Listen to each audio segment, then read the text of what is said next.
All right. Well, enough of that. I don't know what's going on with that music, but that was just weird, wasn't it? I Hey, like it. everybody. Just having a good time. Everybody, welcome to the JFree906 podcast and the Beyond Skinwalker Ranch series.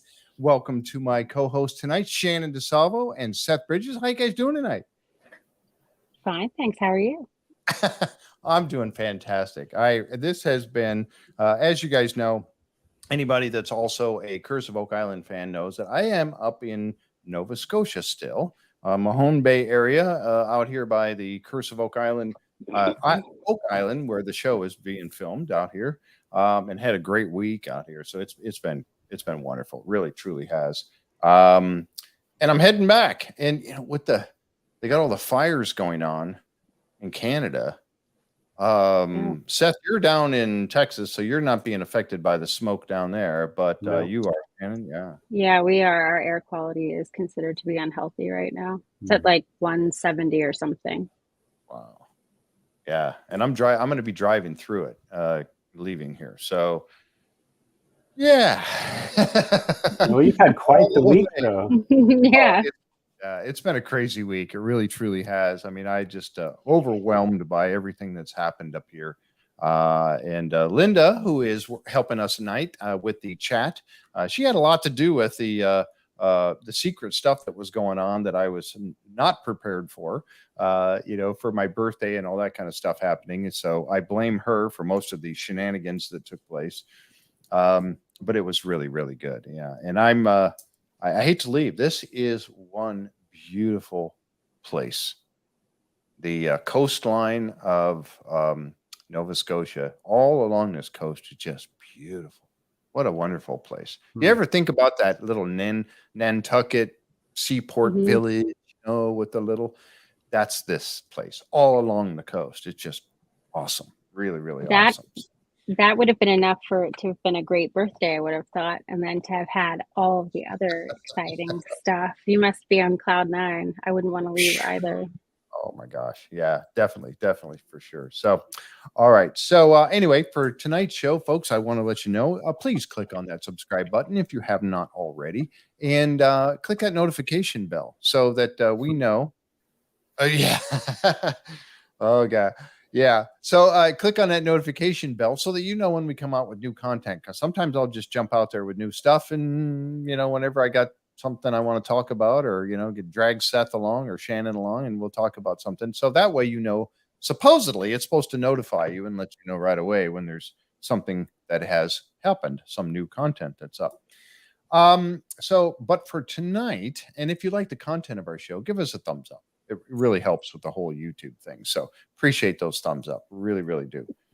Tonight, we're going to be talking about Beyond Skinwalker Ranch, and this is episode number 3, Rocky Mountain Ranch in Colorado, which, talking with Linda just a little bit ago, I found out that I was actually quite close to when I stayed at a ranch for a day or so out there, and I was actually like within 30 miles of this place, and I had no idea, of course, back then, but beautiful countryside. But again, one of those places with some high strangeness going on as well. What do you guys think about, before we get started, I wanted to ask you, what do you think about the whole Beyond Skinwalker Ranch series as a whole so far? We've seen episode 4 was Tuesday night, but what do you think about this series and everything that's going on? I love it more and more. I started out really curious. I wasn't skeptical, because I'm not skeptical by nature. I was curious though, like, how is this going to go? And I think I've expressed in previous episodes with you, Jeff, that I like them, the hosts, the two, Jeff and or not Jeff, Andy and Paul, and but with each episode, I'm trusting them more and more. With the guys on the ranch and Skinwalker, I trusted Thomas, Caleb, Brandon like instantly. I don't know why, I just did. It clicked. I was like, yes. These guys, I didn't get that instantly. I liked them, but now I'm starting to really like them more and get that trust. So I'm excited to see where it goes. So that's my. Yeah. I mean, I think they're very, very, you can tell that they're experts at what they do.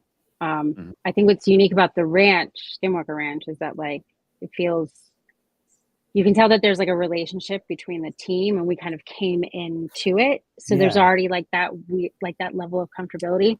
But these guys are, you can tell they're like experts of what they do. Not that the ranch team isn't, but just they're very they have that kind of like investigative quality about them, which you can tell from their background.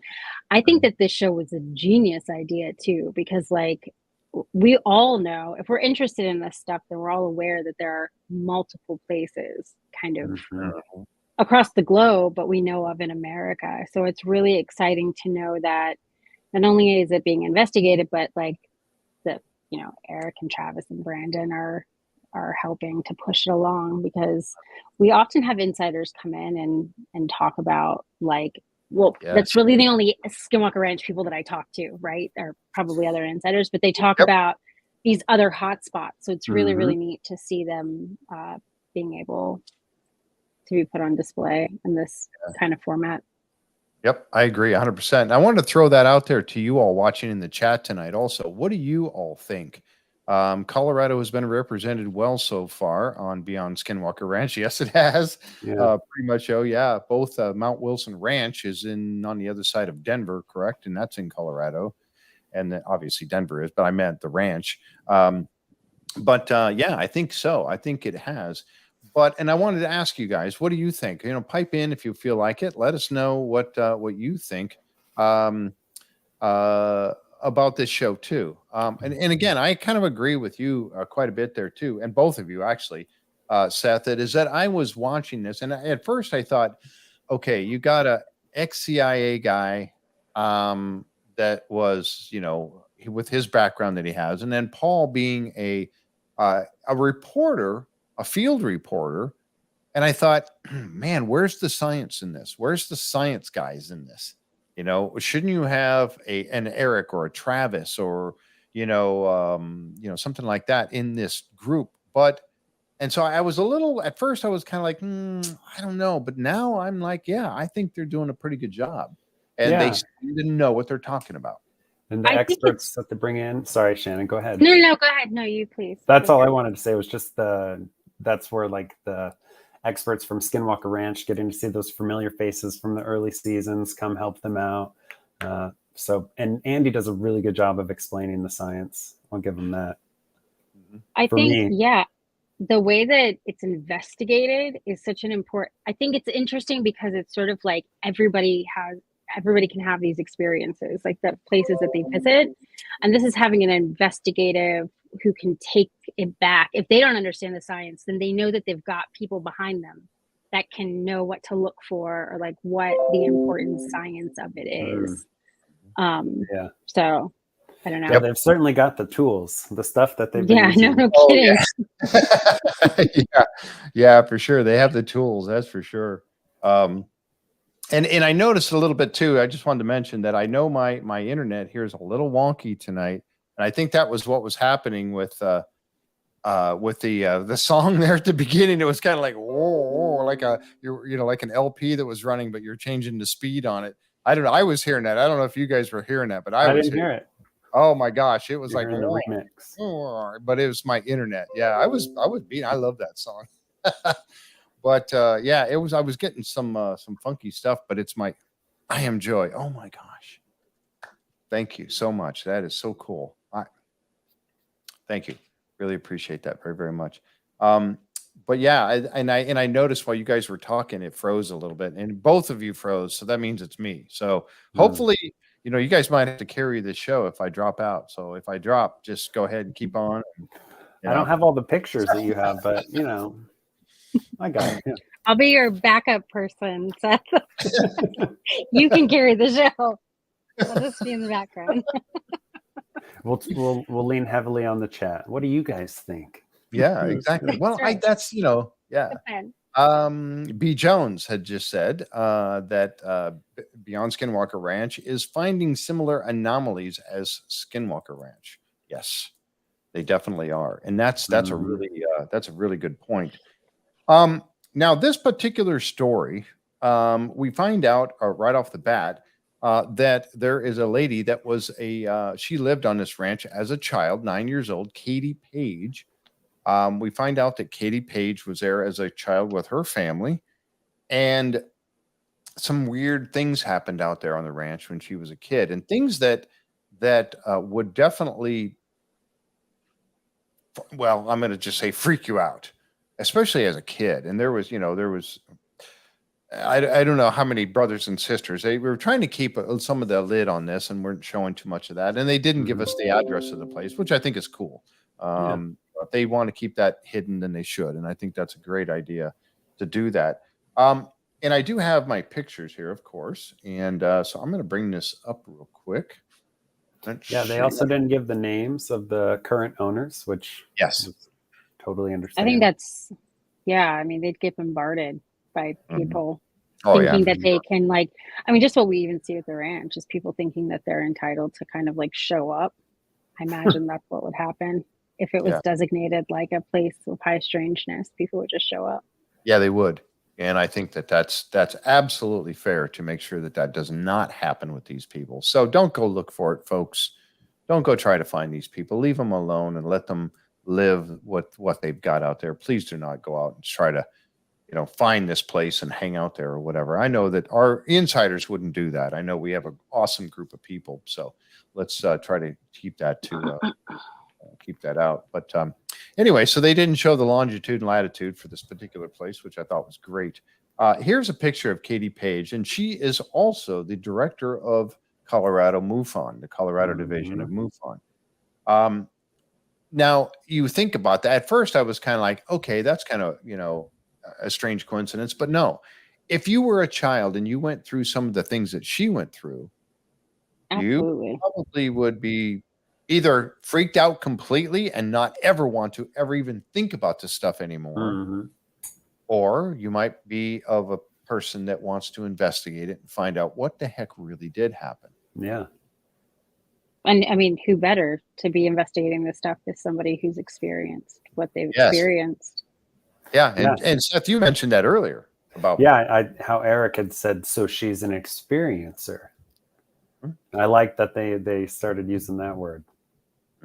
Yeah, it makes sense, and I think it's brave of her to face the ranch because this is her first time back since she was a kid. Yeah. They also talked about this book right here, which at the time I read snippets from this book, but I never read the whole thing. Now I have it. I got the audiobook version of it, and as I'm driving back across the Canada through the smoke and the haze, I'm going to be listening to this book the whole way because I want to hear exactly. You've read it, haven't you, Seth? I don't know if both of you. I have not read this one. No, it's I haven't read it. I was now I have another reason to read it since it was in the Jeff. It was the extra other hot spots at the back of the book. Yes. Yeah. Okay, cool. So George Knapp is aware of this ranch, and okay, cool. Yeah, no, I haven't, which I'm sure. Shannon, have you ever heard of this on me? Oh yeah, I think I might have it within reach of me actually. So I do. I actually do have it within reach. I should. Not And a joke. I'm not that. Oh, look, there it is. Dun, dun, dun. That's a total coincidence too. Yeah. Yes. I think I got it. So I got the audiobook version of it. I'm going to be listening to it, like I said, as I go back because it's there you go. Jim says a good read necessary to get a good overview of the Skinwalker Ranch history. Yep. The ranch readers are waiting for the new updated hunt for the Skinwalker. Oh, okay. There's Seth and Shannon. Yeah. They adding additional stories, or are they what's updated about it? Putting people's names that maybe were not used before. I'd be interested to know. But yeah, B. Jones, I'll be there. So there's Eva, who I met out at Phenomicon last year, says I've heard Katie Paige talk about her experiences at a paranormal conference. Awesome. Very cool. Wow. That would be very cool. Let's see. Yeah, this like Katie Paige and their interactions with her, I loved. I thought they did such a good job respecting her story, They weren't like out to be like, ooh, you're, I don't know. They're not making these people look like they're making stuff up. Right. Thank goodness, because that would be a horrible show to watch. Oh my We gosh, just watch it every week, them like go to a new place and berate people. We're like, oh, this is so spooky. There's nothing here. You people are right. You guys are crazy. People in conversation, I've heard such like the audience reception of Katie Paige has been really, really positive. I've seen multiple people be like, she needs to come back and come to the ranch and she needs to be involved in everything. Like people really liked her from what I've been told. Trippin' Texan says new documents and pictures now that their NDAs ran out. So awesome. Cool. Thanks, Kelly. Sweet. Really cool. I'm interested in that. It's been on the list, and because I have like 50 books I try and read at the same time. I just haven't read that one yet. There's just too many of them. I really like, oh my gosh, I've always so many books at one time. I sympathize with that entirely. Yeah.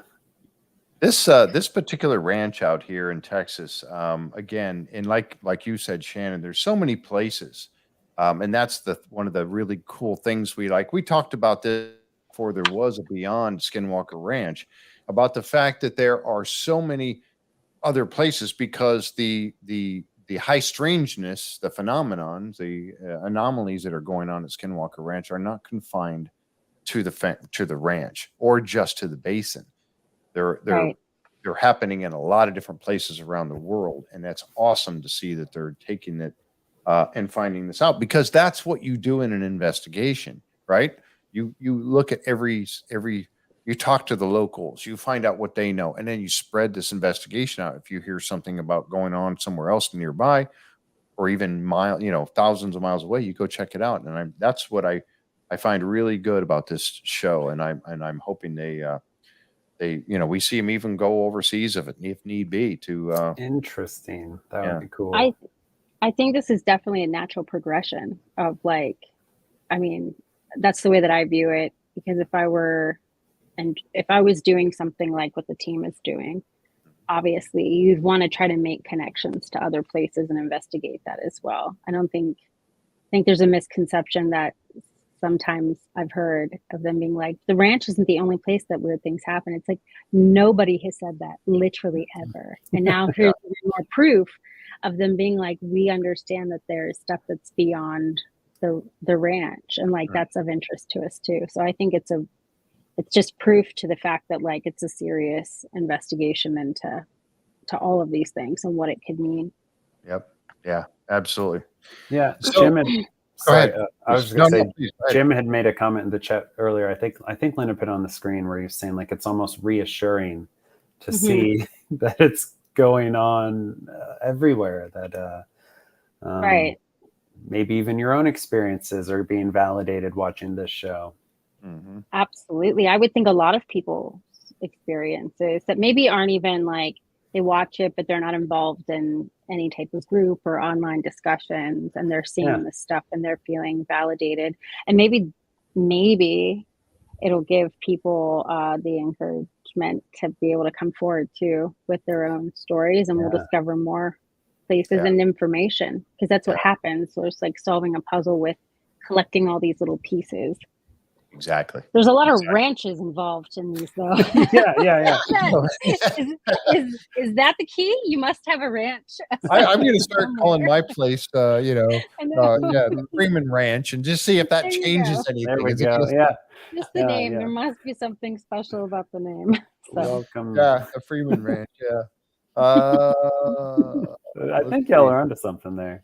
I think so. There's B. Jones just said, Andy gave a hint on a podcast we watched today that they may go outside the U.S. if there are more seasons. Sweet. Awesome. That's I have some ideas as to where they might go. That would be awesome. Yeah, that'd be really cool. Yes, they are. And I can see they're airing the Beyond episodes time to correspond with what's discovered in the Skinwalker Ranch episodes each week. That's kind of cool too, isn't it? Yeah. I even thought of that. Yep. That's really cool. So So one of the interesting things, this is a shot that they had shown, and I don't know if this was just a photograph. I don't know where this was taken. It was they brought it up on the show, and they showed this what looks to be a UAP or a bright light showing up in the night sky or in the horizon over there. And again, we just don't know if that was they didn't say, oh, this is a picture from the past that somebody shared with us or anything like that. But pretty cool. If that was some sort of a UAP. That's pretty awesome. And here, this is a picture of the ranch back in the day, back when Katie was young, and you can see the old truck there and stuff. And I just sharing these just simply for the fact of getting to look at it from back then, like they did on the show. One of the things that I kind of heard about, but I didn't know too much about, was that APRO was the Aerial Phenomena Research Organization that was the precursor to Mufon. I kind of heard about that, but I didn't really know that much about it. But and that was where this ranch was first reported in this particular episode, June 1978 or July 1978. I also found, and I'm going to show this real quick too. This particular bulletin has a lot of, it talks about this particular ranch in Colorado. And I also found the PDF for it. I went out and I searched it. I said, oh, is this, okay, why is this not, oh, there it goes. Okay. So I went out and I looked, and sure enough, I found it. And I will send this, it's free out there on the internet, so there's no problem getting it. But this is it right here. And you can go through and you can read the entire thing. There it is in its That's entire. awesome. Yeah. I love reading these old things. I spend my free time that I don't have going through. Seriously, this is what my free time is. I can say that it's research, but I like to go through the archive newspapers with like specific words and pull things up that connects to stuff like this. And it's always really interesting. I'm so glad that you found that. I'll have fun. Yeah. And I'll share that. I'll email that to whoever wants it. Just let me know if you want a copy of it. I mean, it's out there. I've got it already. Yeah. I'll forward it to you if you want. Just let me know. Very, very cool. Katie Paige was the one that informed the team of its existence too. The investigators weren't the ones to find it. She turned them on to it, is what they were saying. Wow. And being part of MUFON, she would have known that, right? Yeah, she would have already investigated that. So yeah, it's really cool. So and they just highlighted during the show and they brought this up. They mentioned about this show being last week. Yes, what we're talking about tonight was last week's episode, not this week's. And then we're going to talk about this week's shows that we're on, and I can't wait for them because both of them are awesome. Next week, we're going to talk about those. So we got a little week behind, but next week on Tuesday night, there is no Beyond Skinwalker Ranch or Secret of Skinwalker Ranch next week. So we're going to get caught up next week back to normal.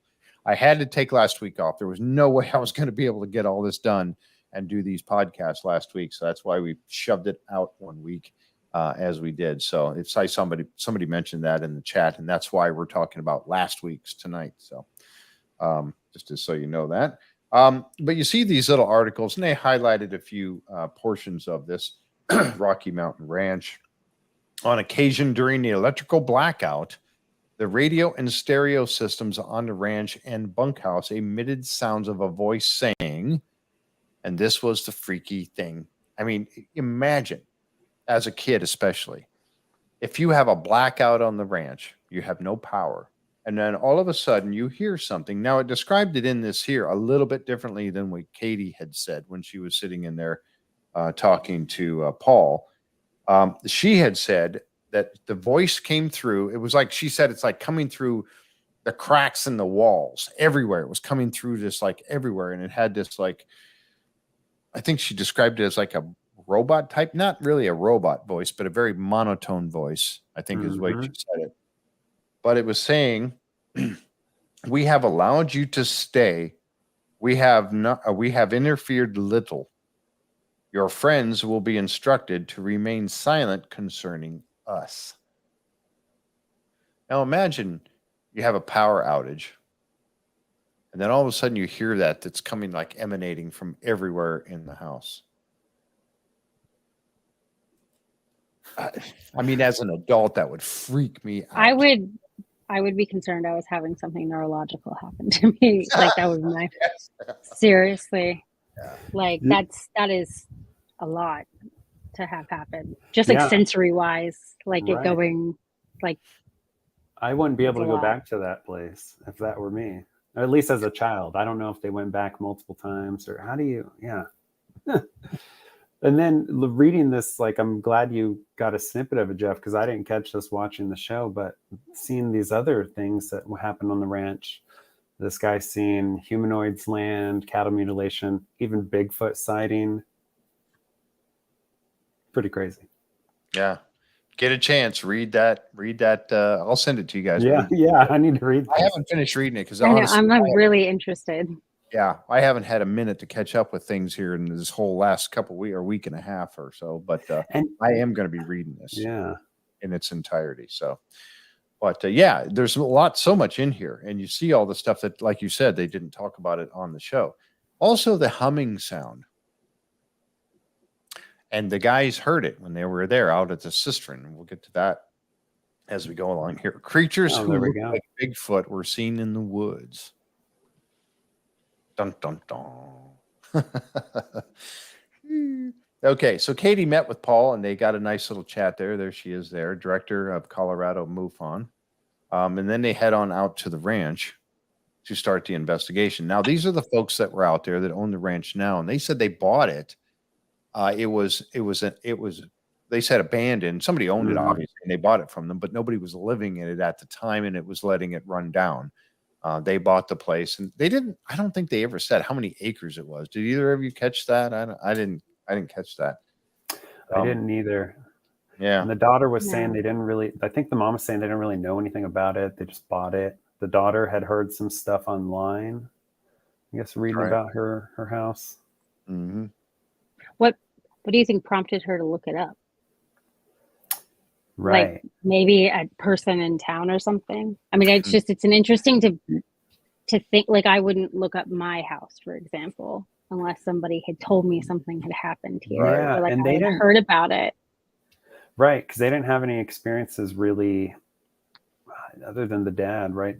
Just he saw that. And when he first said that, and now he said 5 years ago, and obviously this was filmed last winter.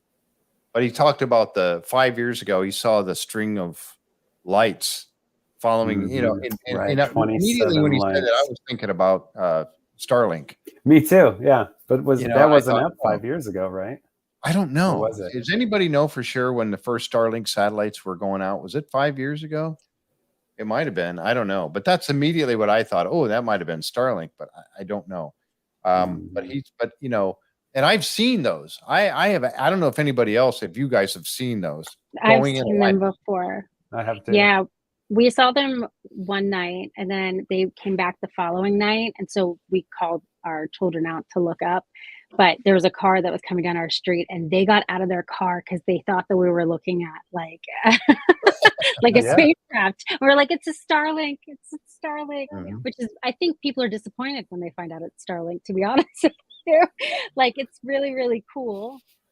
But at the same time, it's interesting to know that people are like, darn, I was hoping it was, in fact, a trail of alien spacecraft. Right. What does that say about us that we're disappointed when it's not? Oh, I know, right? Like, tremendous technology, like an enormous type of technology. Yeah. Yeah. I've seen that. Yeah. Jim said he's seen it. Some people, Starlink's was 2016, I Am Joy said, and then Linda was talking about 2019. I don't know, but that's when they do. They launch them. A rocket goes up, takes them all, they deploy, and then they follow each other in a line. They deploy in a line, and that's what you see. You see a line of these little lights all following each other through the night sky, and then they eventually go off to their designated positions, and then they begin their orbit at that point. Sorry.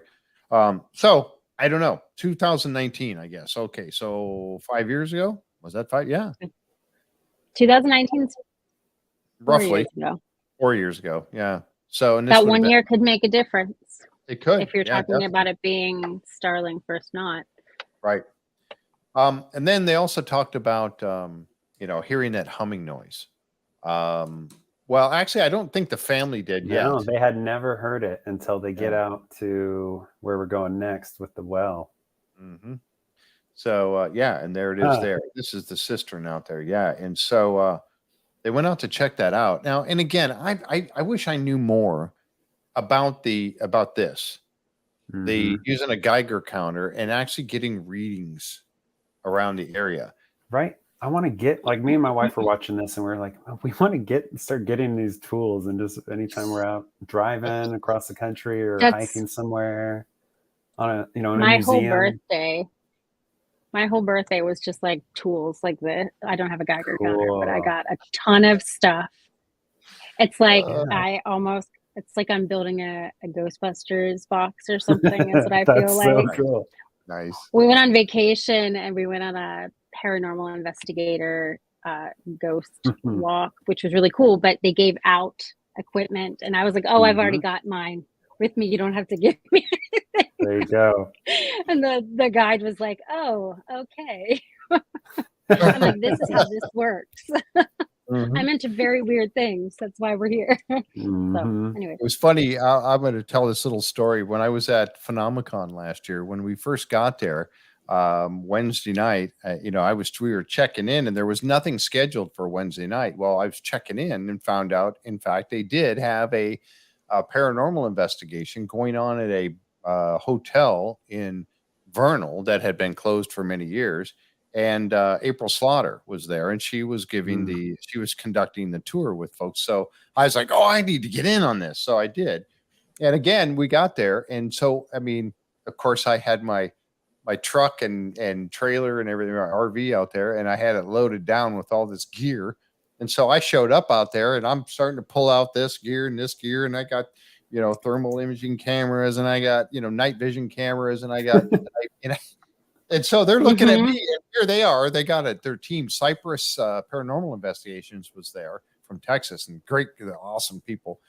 And so I'm pulling out all my gear, and they're looking at me going, wow, this dude came prepared. How do you know? Right. Like, I'm leading it now. Yeah. Always like, ready. no. I was like, I carry this stuff with me all the time. And they're like, wow. I know.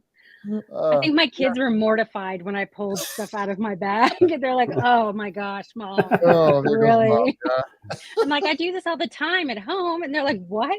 This is the first we're hearing about it. Anyway. Yeah. Oh my gosh. So yeah, we're all in the same, we're all in a good group here. So we can talk about that stuff, right? That's right. But it's not like this is on the internet for anyone to see. Yeah, not like it's going out to everybody in the world to say that we're all, kind of like, wrapped up in nerds, toys, and stuff. Yeah, but no, this is cool stuff. I'm sorry, it's cool stuff. I agree. I want one of these though. I need one of these. So 26.6. He said that was a higher than normal reading, but yet not in the range where it's dangerous to the human body or, affect you in any bad ways, but yet higher than normal. And Jim is talking about it right here. To be interested to find out if the cistern is lined with concrete, what is it about this cistern area that is causing this higher than normal? Is it the cistern area, or is it just, is it the cistern itself, or is it just the area they're in? It'd be interesting to set this up and go back and keep checking it on a regular basis to see if it changes and how far out from the cistern is it. And they probably did all that, but again, with the thing with editing television, we didn't really get to see them do anything other than walk around. I say walk away from it for a ways and see if it drops off and then come back, that sort of stuff, Right. Right. I assume they probably did that, but we don't know. That's the part of the TV stuff that I hate. We just don't get the whole story. Right. On that kind of stuff. But anyway, a high level, 26.6, pretty interesting. I captured this far away shot just because I loved it. And I thought, oh, let me snap this. And if you notice, at the moment that I captured this picture, what do you see at the top? Ding! I get a little notification. And right when I hit capture on my iPad, we get Excellent a message timing from Brandon come through. Excellent. How coincidental is that?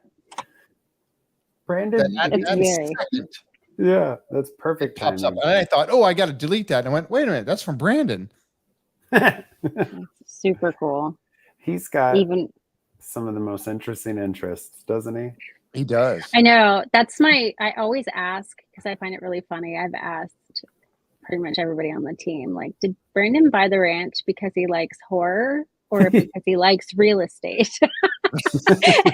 Like, or was it just like the perfect combo of I think both? that's what it It's is. like, this is it. This is both horror and real estate. I don't know. It's really, really funny to me though.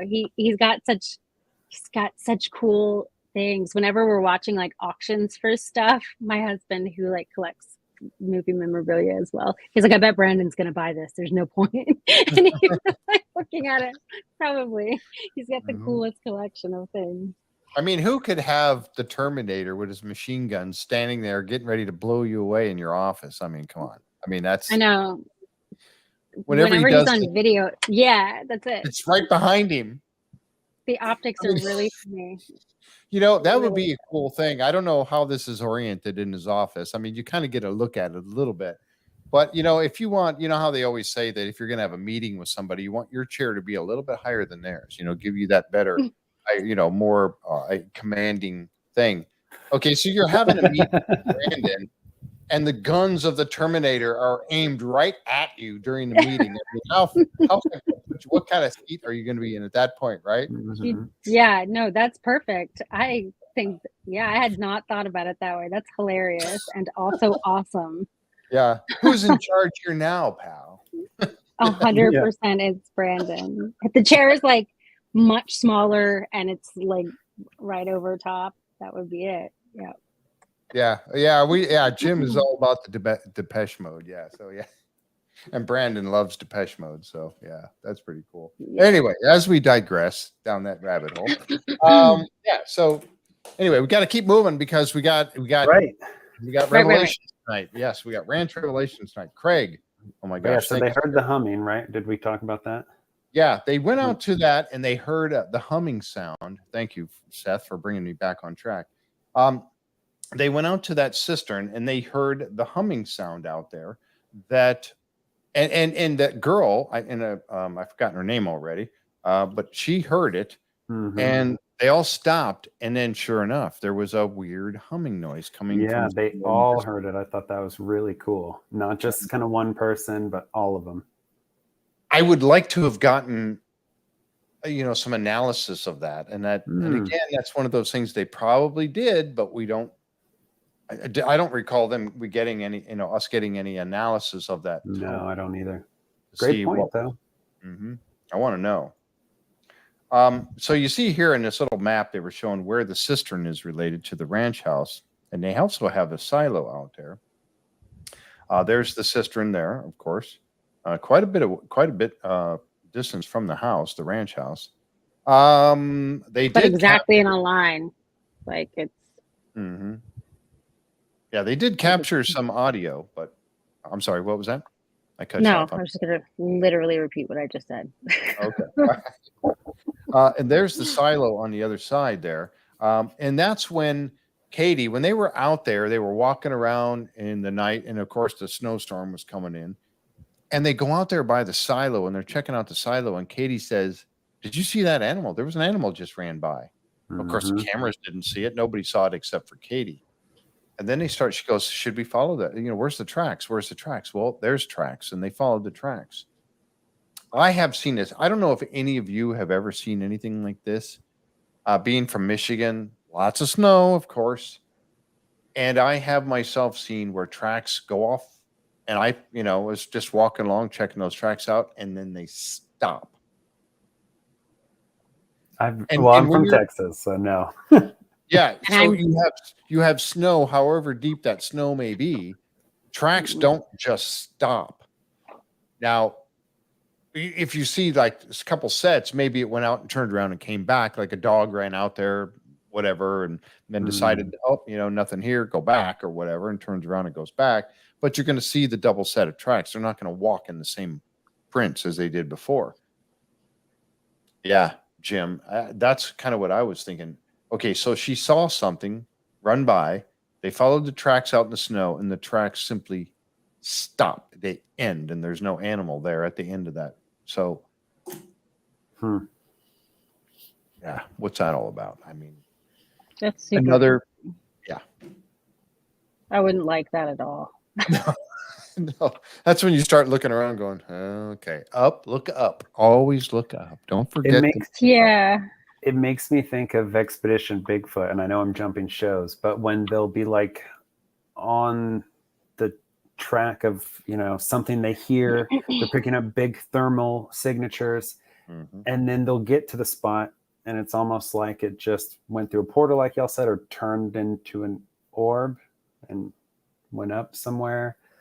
That's what it made me think of, because I didn't know how long tracks last in a snowfall like that, but with the depth of what you see, it seems like they shouldn't just disappear.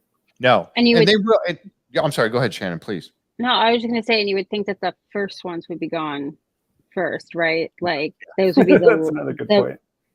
The last footprints would be filled right first. Yep, exactly.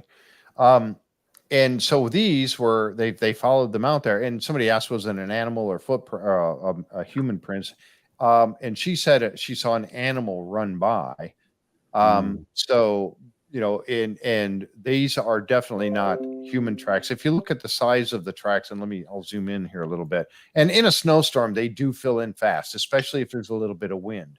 But like Shannon had said, the ones out there in the end of it are going to be around longer. Now, yes, it does matter if they're in the trees or not. If they're out in the open and the wind is blowing, those tracks are definitely going to fill in quickly. Okay, yeah. Where the ones in the trees where the wind isn't quite as heavy they're going to last longer. That's just the nature of the wind. But you would think you'd be able to see a little bit of it. Yes, unless it's like coming. I mean, I don't know. I didn't grow up around snow, so I'm just making guesses at this point. You're spot on. You're absolutely spot on. I would think that it's like just a slight impression, I would imagine. Yes, you would definitely see that. And you see the size of the prints that they make, very big, and then the ones that are here are definitely some sort of an animal. So my guess is an animal. I'm going to stick with that and again, that's just going from my own experience on that. It was an animal of some sort, but the tracks just ended. And that's one of those things that would just freak you out. And this was after Katie. Now, one of the things that they wanted to find out with Katie, and I kind of jumped over this at the beginning, was that when Katie came out there, first of all, she had to go back and revisit this place that she had been kind of traumatized as a child out here at 9 years old. The Magic Moose. All right.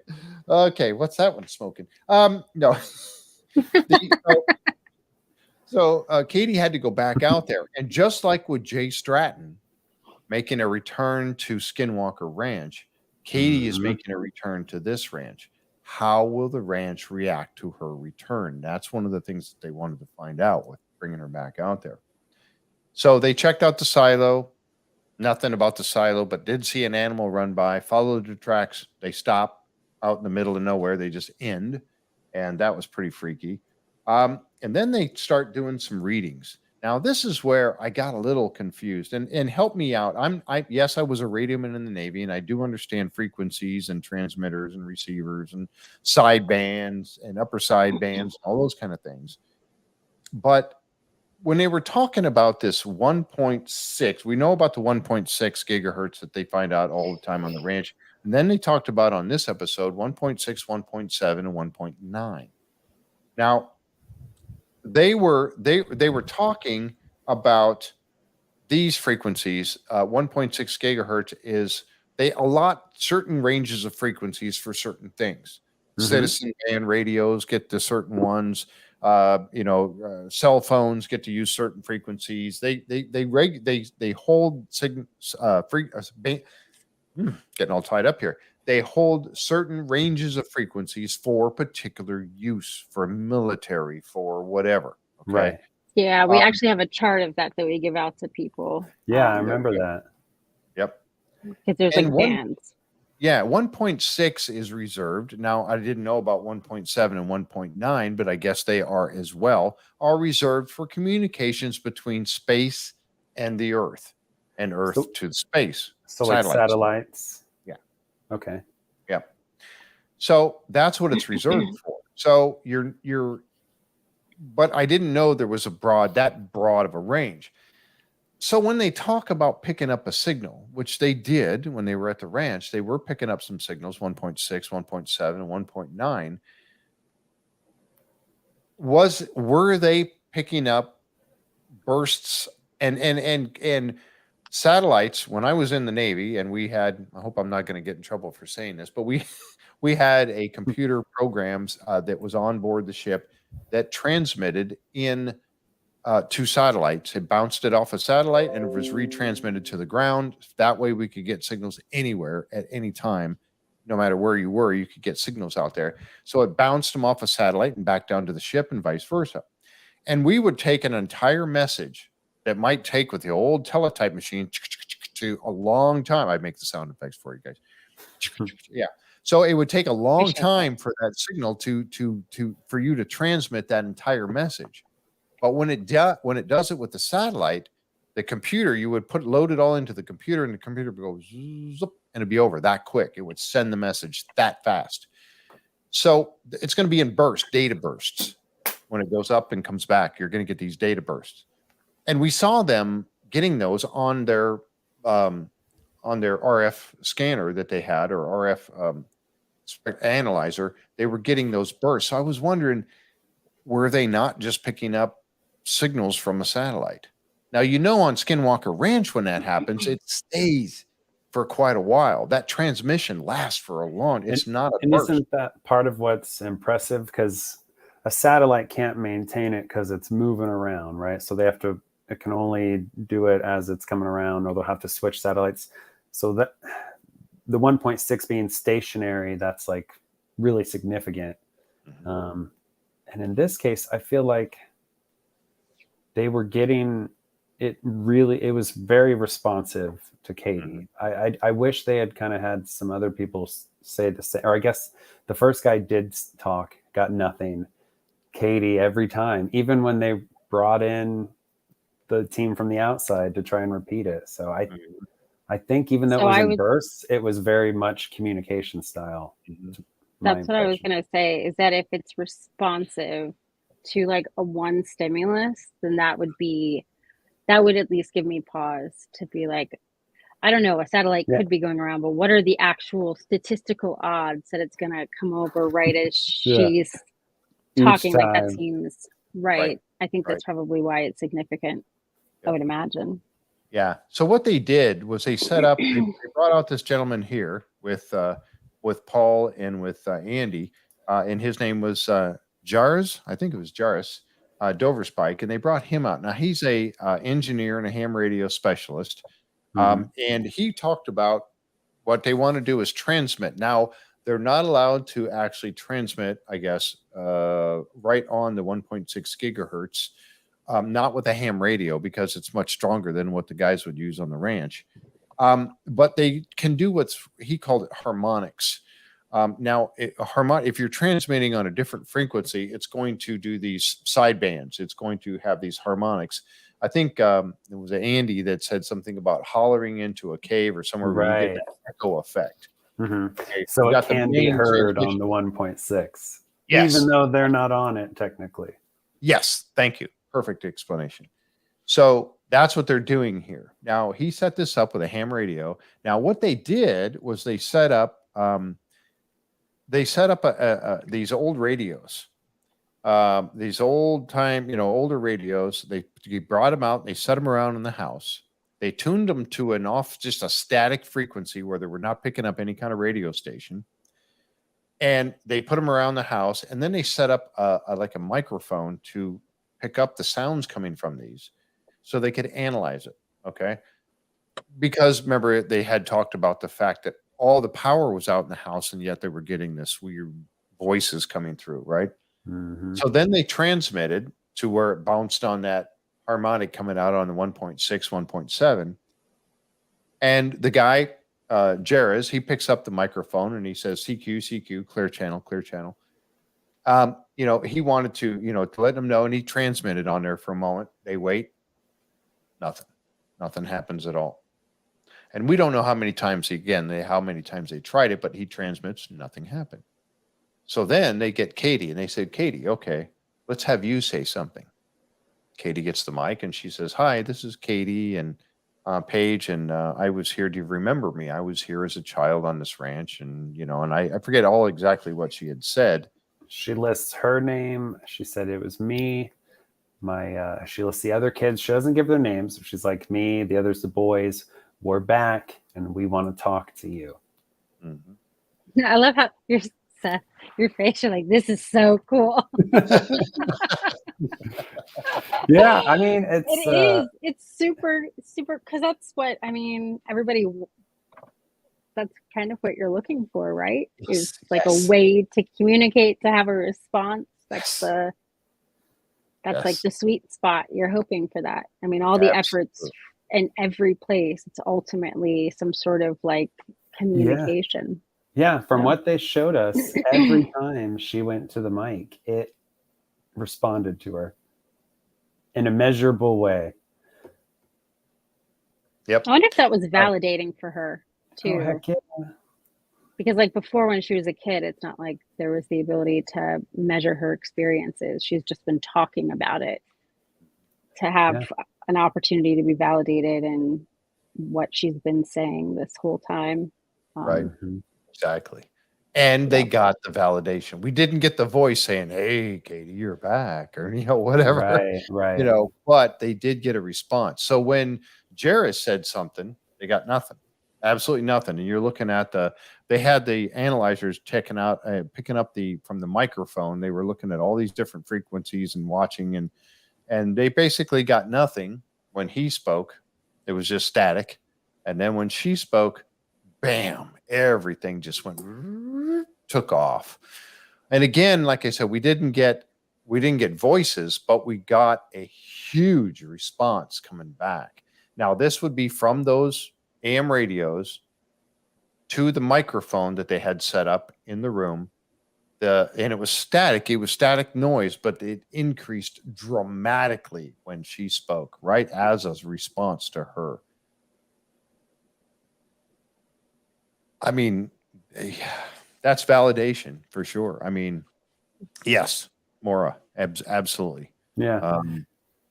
Like we've heard so many times on Skinwalker Ranch, when they ask the expert in the room with the technology they're using, in this case, the ham radio operator, you know, do you have any explanation for this? He said, no, I have no explanation for this. Yeah. Call and response. Exactly. So many folks are jumping in with that same exact thing. It's a validation of her that as soon as she talked to it and she sent out on that, you know, they got a response. And again, this isn't a response coming back from the ham radio, because chances are you would get a response. You get other ham radio operators going, hey, how you doing? You know, they'd start talking to you. This was coming from the AM radios that were just on static. I'd be interested to see if they repeated the exact same thing, but off ranch, to see if they got the same response with her acting as some sort of conduit, as it were. Because, I mean, when you talk about experiencers, it doesn't generally, I mean, that I think to me would be interesting to find out if it's also the environment working with someone, or if it's just somebody who's made a connection and that connection carries with them wherever they go. Because that's what we, you know, like there's certain individuals that are notorious for having experiences regardless of where they're at. And then it kind of makes you wonder, like, okay, so is it strictly in the environment, or is it the environment being exaggerated by somebody specific being there? I don't know. That makes sense, right? Absolutely. By repeating, like, if she were to do that same exact thing at her own house, for example, not on ranch, which is she still going to get a spike because it's her communicating with something that she's already had a pre-existing kind of phone line open to? Or is it only happening because she's back there? I don't know. I'd be interested to see what would happen. Yeah. Right. And everybody jumped in with you on that. B. Jones and Jim and Taylor, everybody's agreeing with you on that. That's exactly. And we don't know. Again, we don't know, but that would be an experiment I would want to do. Yeah. For sure. Yeah. You know, right. I feel like all of the above, right? Or it's like, yes, it's the place, it's the person, it's everything, you know. I Or maybe think, it's the place and the person, and then with both together, it's where you Right. see like footprints disappearing in the snow. yeah, Yes, Right? exactly. Yeah. Oh yeah. yeah. I think personally, there are places like Skinwalker Ranch, and now like we're seeing with Beyond, all these other ranches, where I think things that are already all around us all the time are Mhm. heightened, or our experience or ability to perceive is heightened. The veil is thinner in certain spots, or these vortexes exist, and our consciousness is able to create entities that then attach to the ranch. Maybe the ranch is a human created egregore, you know, like this fear Right. thing. I don't know. I Yeah, and there's a lot to say about like liminal spaces too. So for her being kind of revisiting a childhood home, that would be right. Like that falls in between being home but not home. So even just like the mindset of it is creating a liminal space where that's another place that notoriously things happen is in these like weird in between places and caves and you know like that sort of yeah. odd stuff. And like you were saying, Yeah. Shannon, where some people have that ability and others around them, or like they have the ability to just see stuff wherever they are. So they don't really need those spaces. Like, like someone like me, you know, I would probably need a special place to connect with that. Maybe, I don't know, but I think some of those people are almost walking energy portals themselves, where you get around them and then you can kind of see what they see. Yeah. This, I mean, that goes even into like people talking about the hitchhiker effect and Yes. how like this stuff could possibly spread through whatever. So what does that mean? Does that mean that some people are more like likely to have these high strangeness Yeah. things once they come into contact with a place or a person or an experience that just sort of switches on that Yeah. line of communication? I don't know. No, Really yeah, I interesting agree. thoughts. And Taylor hit on it too. Great point. We're like, how cool would it be to see these people? Where she said, I think a meeting of the specific people tied to these. Oh my Yeah, there we go. gosh. See them kind of all meet each other, maybe even go to each other's So like ranches. Earth opens up in the sky. Right. I was gonna say, I don't know if we want to Separate go them. there, I man. wanna Separate them. I want to see like Thomas and Caleb going to these ranches and Yeah. checking it Yeah. out. Yeah. Jay Right. Stratton. Yeah.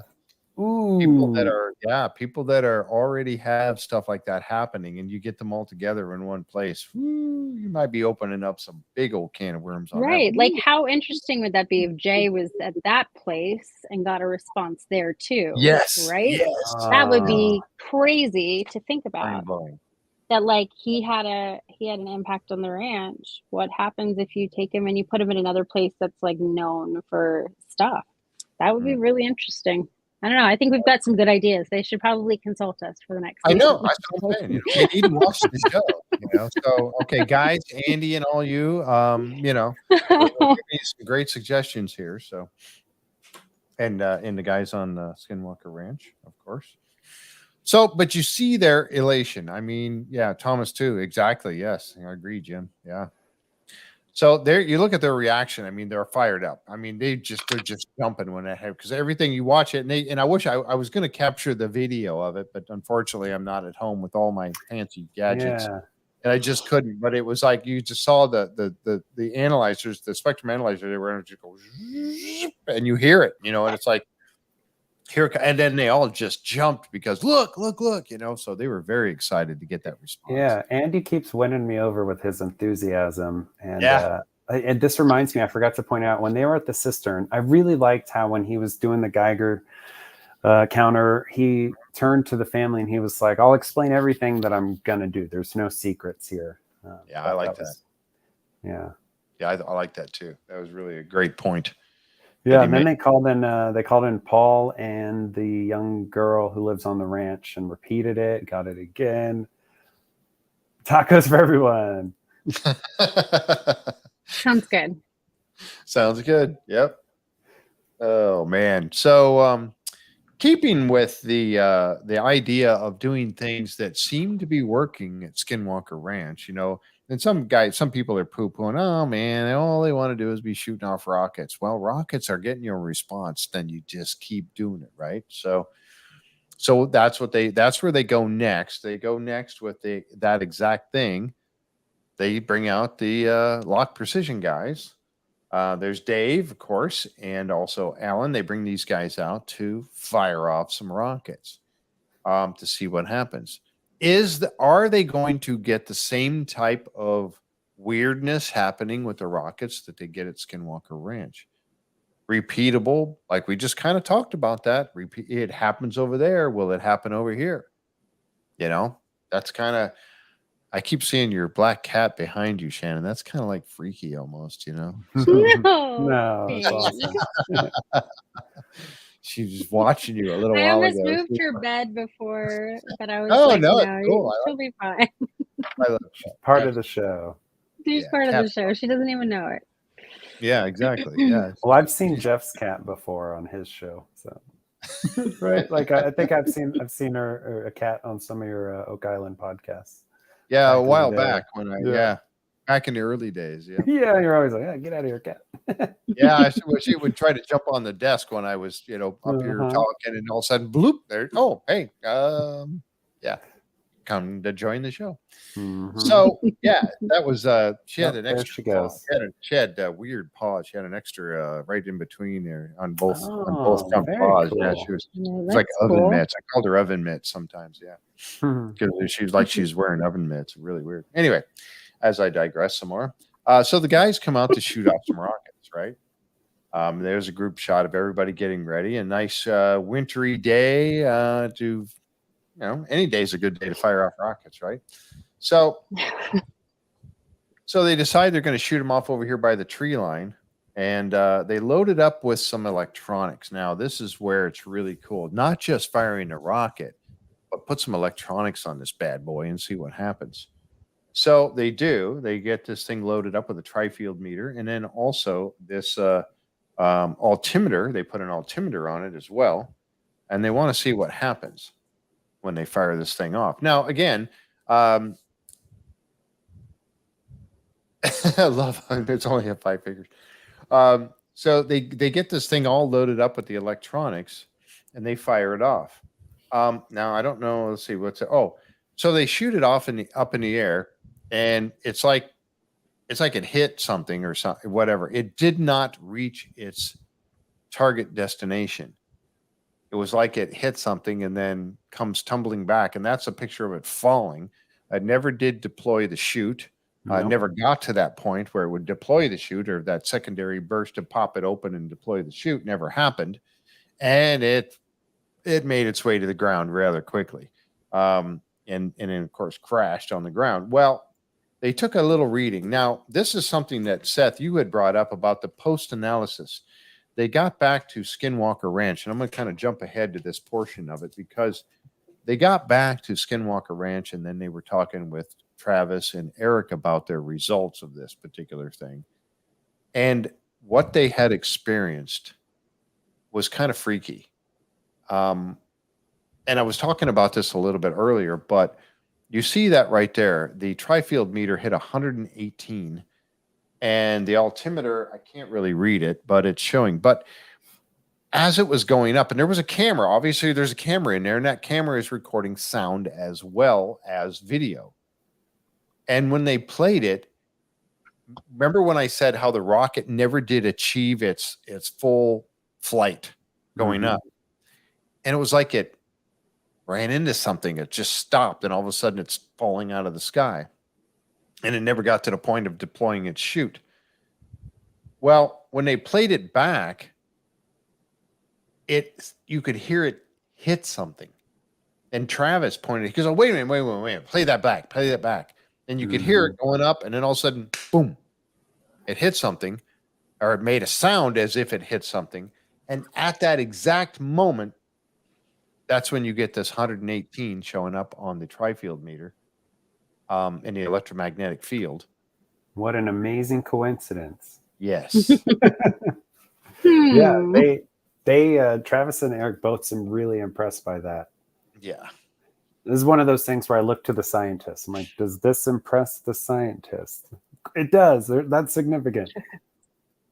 Very significant. Yeah, because Travis right away was very sure of what they were hearing, that something had hit the rocket. Mm-hmm.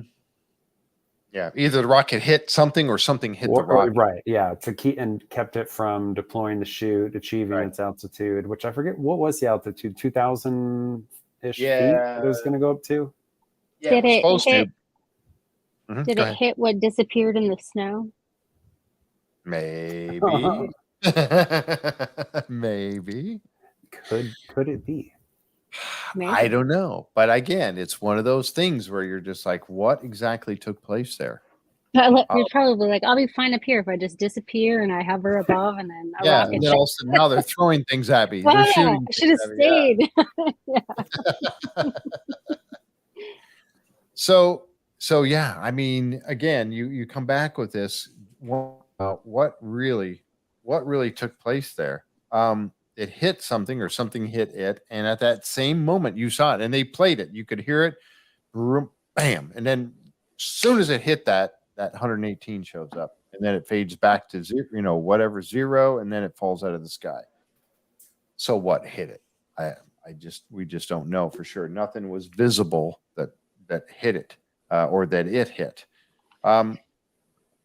There was another little mention in there, and I wrote this down, and I'm not exactly sure where I picked this up at. It was in the show, but it talked about 17.16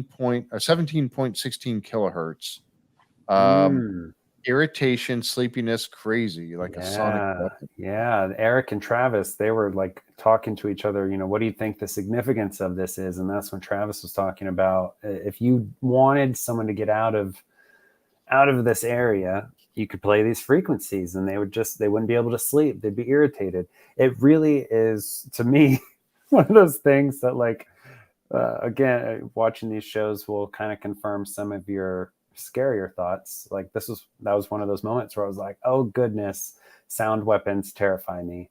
Havana syndrome, stuff like that.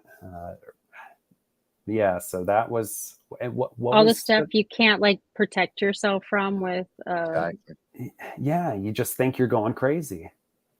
That would be, I mean, that's the nightmare weapon, I think, for myself. Where's my tinfoil? There you go. Drop yourself in tinfoil. Well, I mean, but that's the thing where there's some of these things you kind of will write off and go, oh, well, that's not nothing. But then watching shows like this, he'll start going down this, oh, it could be this, it could be that. And I'm thinking, this stuff is potentially real. Yeah. No, sound weapons and things. Yeah. Exactly. No, yeah. I mean, well, we already know, like, again, with Expedition Bigfoot, tigers can produce ultra, subsonic frequencies to paralyze their prey. Infrasound. Thank you. Infrasound. Yep. Yeah, they can. A lot of animals do that. And it's that sound that you can't hear, but yet your body is reacting to it and your brain is reacting to it, but you can't physically hear it. But it gives you that sense of fight or flight. Or paralyzation at some point. You think about, I always get that with, I think about that with Dracula movies, and I'm sorry, I know I'm going down a rabbit hole here. We're getting ready to wrap this up anyway, but I think about the Dracula movies when Dracula does his thing and he's getting ready to, suck the blood out of some, poor woman or whatever. And she's just frozen in fear, can't move. And is he doing something? I know that was crazy. I shouldn't have gone down that road. But no, I understand. You're literally talking about a predator, though, and like somebody responding to it. So that's not. Right. I don't think that's crazy at all. It's a good illustration of how we see it, kind of in modern society represented. Because it's not like when, like we don't have another real representation for the abilities of some sort of predator to do that. We have to learn about tigers through like random, like these aren't like normal facts that people know, that like some animals are able to produce sounds or see certain waves of light that we can't see. That like it's nature is amazing. It is amazing and terrifying. Yep. Yeah. And I feel so hamstrung by the fact that we are so limited. And I've talked about this before many times. You, Shannon, you know, and Seth, you know both that I've talked about this, that things, you know, we're so limited on what we can see and hear and smell and touch and all that. And how much is going on around us that we can't see, and how much can we be affected by those things that we can't see, that sound, the infrasound and all of that. And you think about that weapon that can be aimed at you. They've talked about that on the show with Thomas and everything else, that weapon that can be aimed at you that you have no idea you're being targeted and you're being affected or attacked by that particular weapon until it has some sort of physical reaction to your body or a mental reaction to the way you think or get sick or whatever it may be. I mean, that's frightening that sort of thing can happen. They have Havana syndrome, you know, I mean, it's just frightening that something like that can happen. Is it possible that if there were some sort of entity, and I do believe that there is extraterrestrial life, that they can use something like that to make you leave the area? Why not? Yeah. Right? I mean, yeah, is it possible? That's it.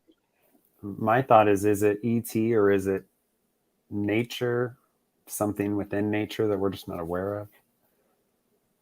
I mean, I agree. Yeah. I think that ET does exist and totally can see it being used. But yeah, some of like poltergeist activity, I wonder if those are elemental spirits, or like, I don't know, or if, like, I think a lot of what we experience could be of Earth, not necessarily always ET. Right.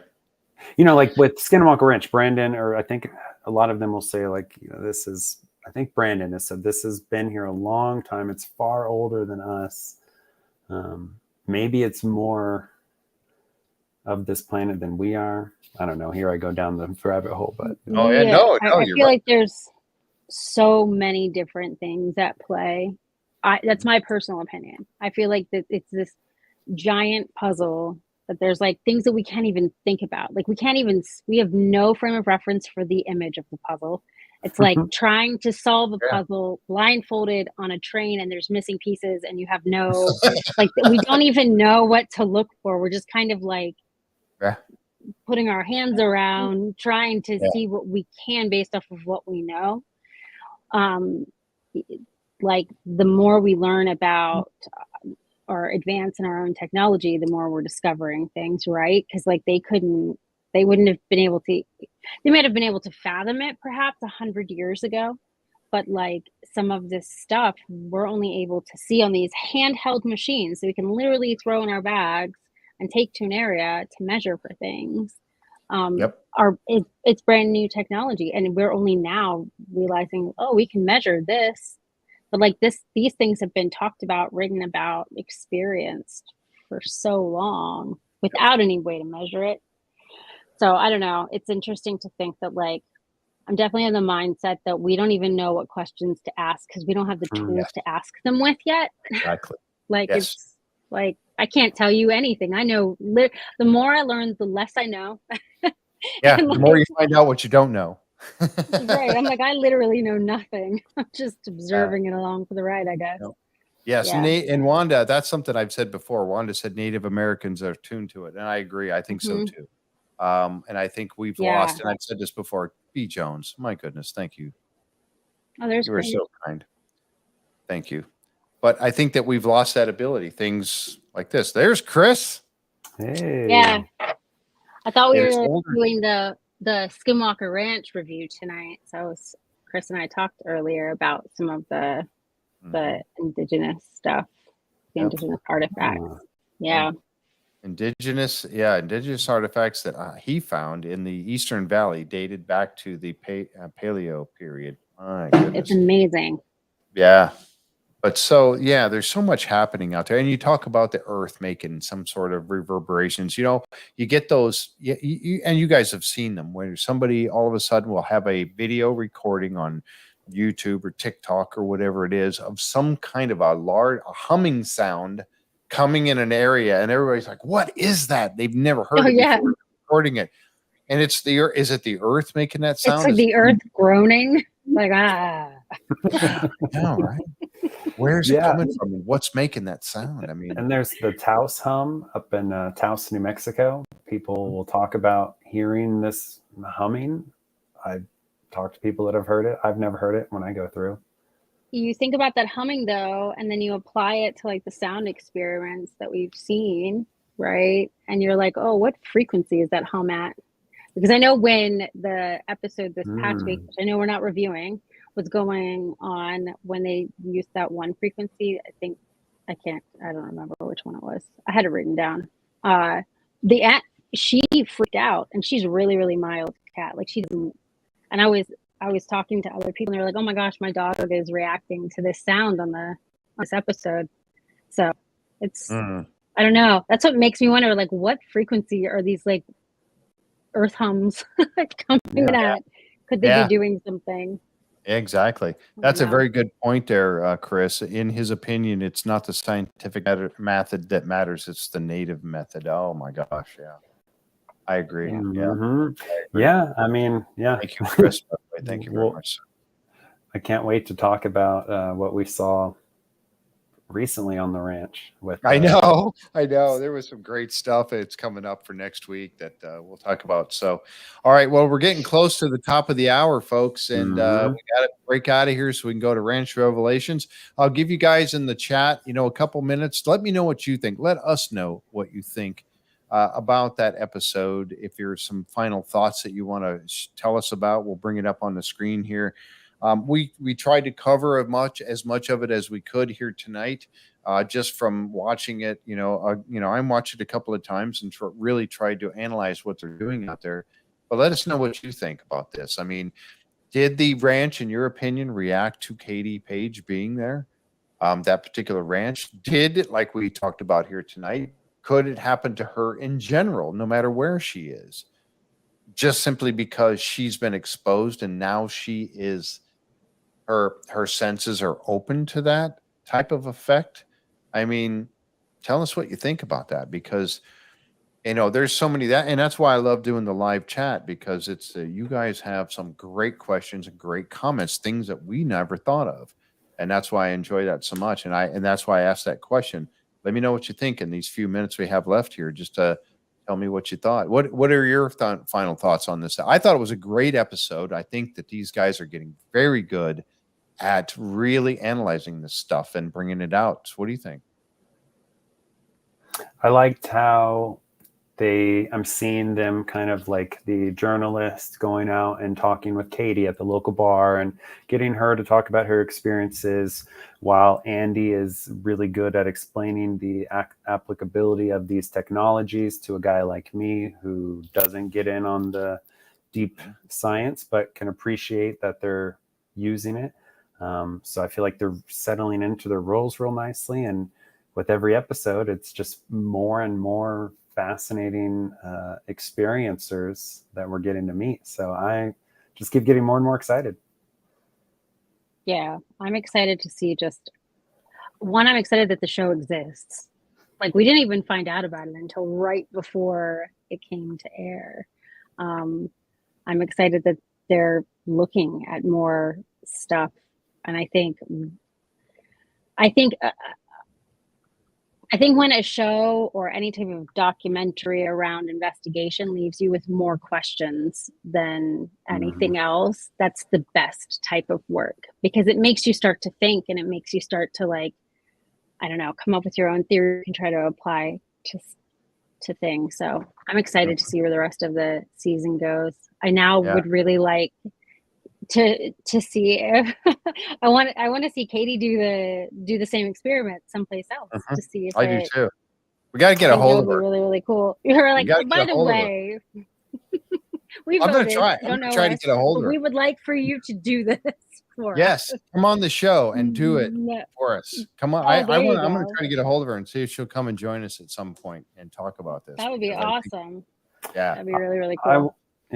And I wondered this as well, if the current owners kind of what's going on now, right? Did they just open something? All right, peace. They're like, great. Enjoy your ranch. Portal to the unknown. Yeah, we just checking in like 5 years. I go back and visit them. They're all like sitting there, Right. because they opened this all up and they made it happen on their ranch, and now they're all stuck with it. Thanks, appreciate what you did for us there, pal, guys, and all that. So wow. In his Christy said, in my opinion, it was a great show. I like how they are getting more comfortable with the cameras too. The familiar or similar anomalies are fascinating. Yes, people are sensitive. Some people are sensitive to contact. Yeah, exactly. So a lot of great responses. I think the show is gaining ground. And I said at the very beginning, I said, look, any TV show we watch, whether it's somebody portraying characters or a show like this, they become more comfortable in their role. And when that happens, then we get to see more coming from it. I think that's the great part of it. So, all right, time to get going, folks. We got to get over to Ranch Revelations. Those of you who are insiders and those of you who may not be an insider, you got to check this out. There's a link down below in the description of this show. It tells you click on that link and it takes you right over to the Skinwalker Ranch Insider Program. It is a paid program, but you can get a free trial for about 10 days. And then you will get sucked in, just like all the rest of us, to watch. Tonight, when I said Ranch Revelations, what they do is on Thursday nights, they will talk about the previous episode that just aired. And that starts tonight at 9 o'clock. And that's why we got to get the heck out of here and get ourselves prepared to watch that, because it is so informative and we get so much more information than watching the episode. We get to see like 1% or less than 1% of what was actually filmed that week or whatever it was. They talk about it in much more detail with us, and that is an awesome thing to be an insider. Wouldn't you agree? Absolutely. I would agree. All right. Katie says we'll see you over there. Yep, for you insiders, we'll be over there in a few minutes. We'll say hi, and then we'll see what the team has to say tonight. Folks, thank you for being with us here tonight. And as always, Shannon, awesome. Seth, dude, right on. Great. Love to have you on the show with me. We're going to get eventually we're going to get Jim and Roger on the show with us too, and we're going to chop it up. Tomorrow night we got The Secret of Skinwalker Ranch, last week's episode, which I don't remember the name of. I got it written down here. Something is up, or something's up. Yeah, something's up. That was the name of it. Episode number 9, I believe it was last week. Mm-hmm. So we're going to talk about that. And we might have a special guest. All right. Not tomorrow night, next week. Right. Next week. We're going to do that. But tomorrow night, we're going to be talking about episode 9. Yeah, I screwed that all up. So anyway, we'll catch you tomorrow night right here on the JFree906 podcast for The Secret of Skinwalker Ranch. Good night, everybody.